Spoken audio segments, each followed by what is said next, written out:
and she stomped her foot and she grabbed my daughter by the hand and she ran her up the stairs and got into the bedroom and knelt down beside the bed and made her pick up all of her toys and make her bed, rushed her into the bathroom, got her to brush her teeth, ran her down the stairs, got her in the van, drove her to school. We were so mad. You didn't even realize. It took us hours to realize she ran up the stairs. Wow, she had not run up any stairs in decades. Wow. Now, our doctor had known us for 5 years. He waited 3 more, and then he wrote the doctor's note saying...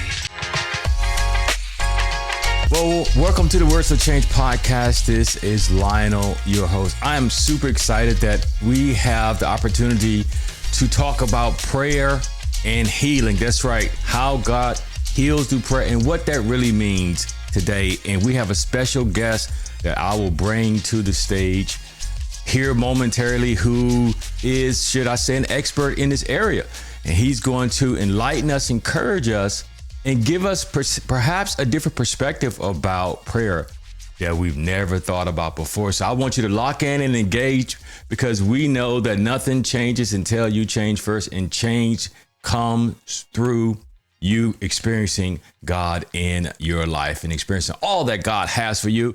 Boy, this is going to be a great interview. Grab your favorite cup of coffee and let's make this thing happen. Well, we're on the other side and we have our special guest today, David Choctaw. David, how are you today? I'm very well. Thank you very much. And how about yourself, Lionel? I'm doing good. We had a faux pas in the very beginning. Yes, we did.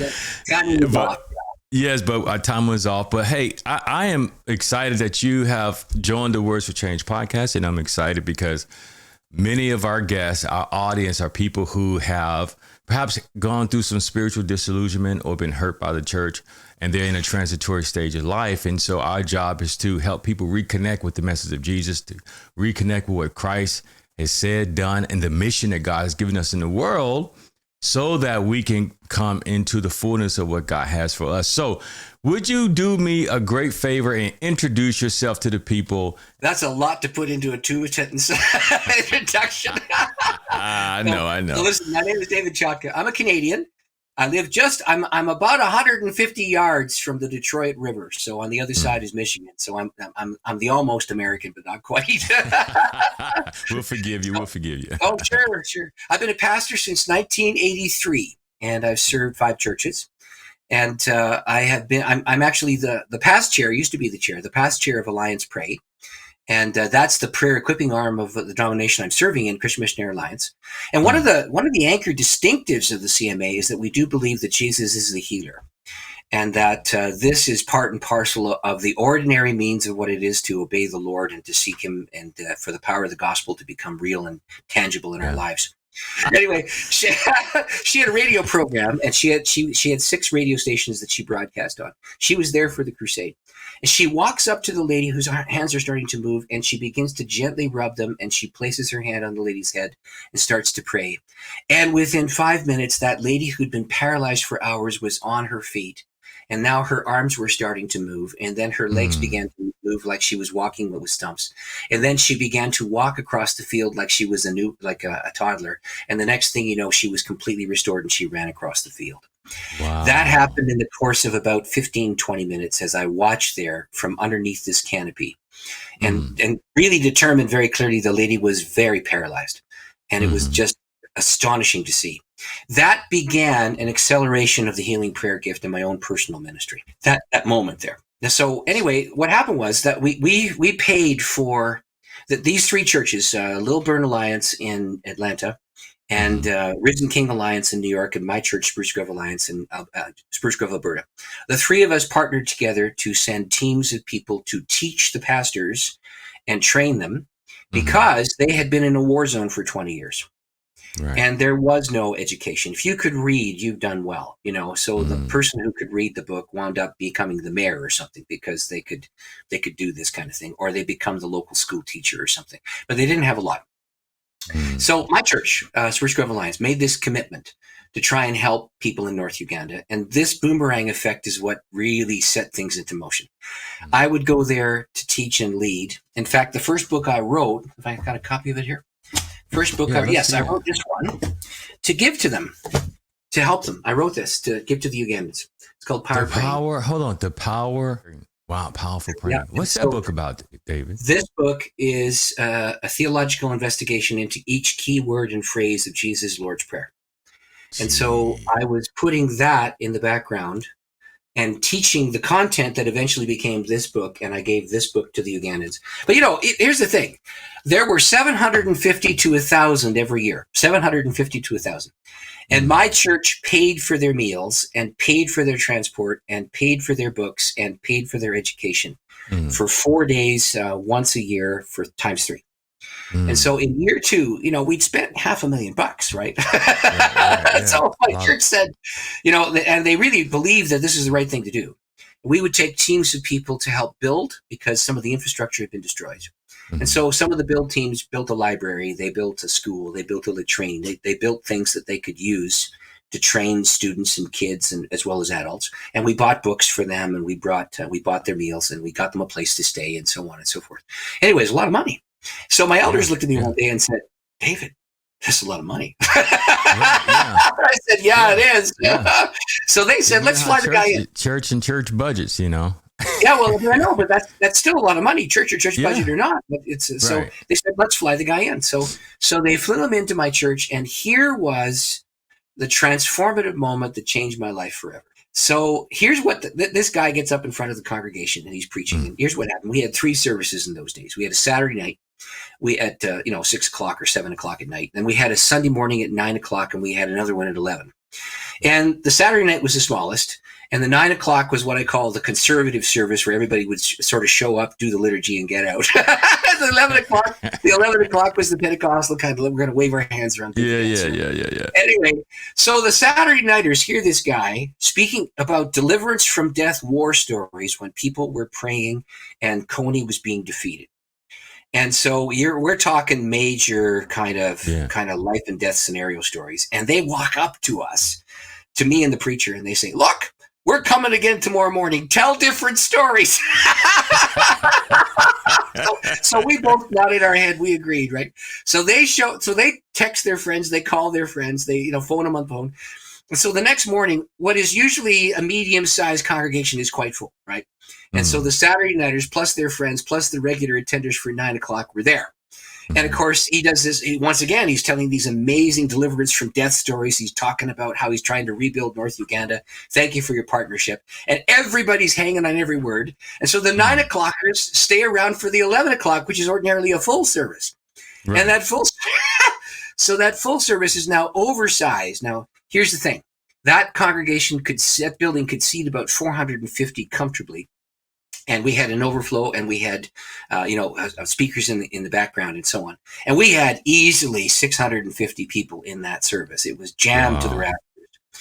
And, there were people standing up and down the walls. There were people sitting in the aisles. And I had to sit on the steps where that kid's story would be told. This sounds like a Billy Graham story, man. Oh, man. So in the book, I talk about medicine, mystery, and miracle and how they intertwine. And all 3 of them. Say that again. Medicine, mystery. Medicine, miracle, mystery.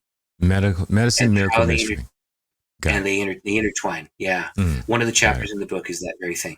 So listen, so what, one of the stories that I love in the Bible is in John chapter 5. It's the pool of Bethesda, where there's a man who's lying by that pool 38 years sick.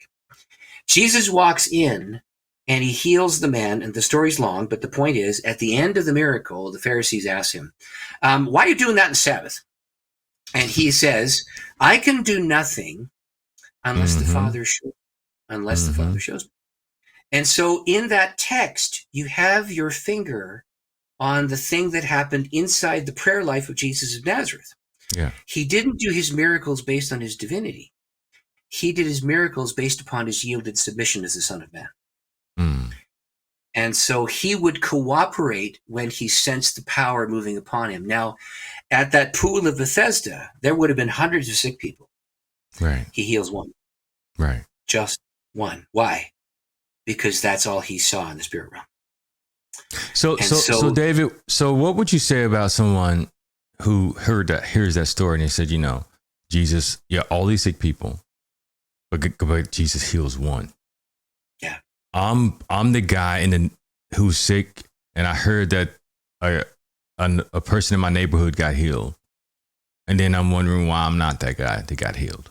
What I would do pastorally, I'll tell you my solution pastorally, I'll tell my solution theologically. Pastorally, you do not beat anybody up. You come alongside them. And you spend time with them, and you make sure that they receive as much care as you can possibly send their way. So every church I've served has had a benevolent team and a benevolent fund. And if somebody is sick and afflicted, you stand with them and you pray with them and you tell them you love them and you show up and you make sure their husband, their wife, their son, their daughter has enough to be able to pay the bills and all the things that are part and parcel of every life that wants to care for their families. You do that. And you seek them. You seek the Lord. Now, the story I use here is the story of Elijah when he prays 7 times for rain. Okay? Come on, in the book of James, James tells us that we're supposed to pray for healing, and that the example is Elijah praying for rain. Now, when Elijah prayed for rain, God told him that Israel's king and queen had committed idolatry. They were worshiping the wrong gods. And he was supposed to go in there and do something. He was supposed to face the king and say, ain't gonna rain no more, no more. Ain't gonna rain no more. And by the way, and then he has to run out of the place and hide. So he hides for 3 years, right? And then God brings him back. And he's the way that you animated that was golden. Anyway, you hit a funny bone. Well, he comes back, and he's supposed to confront Ahab, and the rain's going to come. So he confronts Ahab. There's no rain. He calls down fire from the sky. And then he goes up on the mountain and he prays not once, not twice, not 3 times, not 4 times, not 5 times, not 6 times, but 7 times. And then he sees the beginning of the evidence, a cloud the size of a man's hand. Now, when I preach this, I ask people to put their 2 hands up and to clap them, and then to rub their hands together. And I'll say, now, if you caught that cloud, there wouldn't be enough there to wash your hand. I mean, we're talking 3.5 years of drought here, right? Right. And he sees the cloud, and then he says to Ahab, go and you better get down there to Jezreel because the rain's gonna get muck for your chariot. You got to go. It's going to be a real bad rain.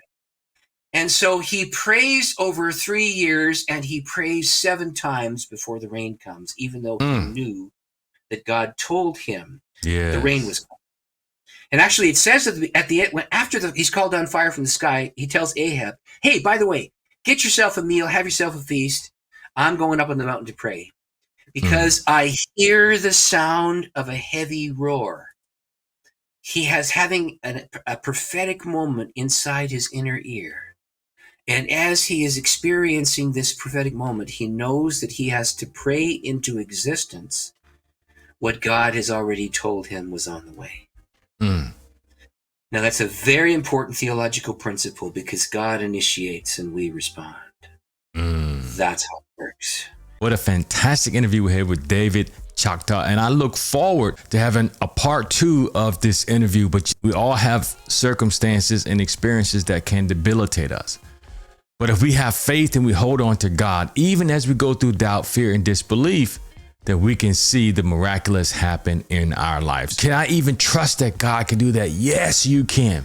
And David's testimony and David's story is an example of what God can do for you and for those in your life. If you're going through a physical struggle right now and it's causing you to doubt your faith, it's causing you to doubt God, I want to encourage you through David's story to look at what God can do. Sometimes we can explain it, but sometimes we cannot. Sometimes God will heal us miraculously. Sometimes God will heal us, as David says, naturally by going to your doctor and letting your doctor work with you over the years and over time until you experience healing. And I just want to encourage you to keep your faith, hang in there, and watch God do the miraculous. So watch the next interview right here, and I promise it will be a blessing and benefit in your life. Until next time, we're signing off. Peace. Left it to the bank like, ha ha ha ha.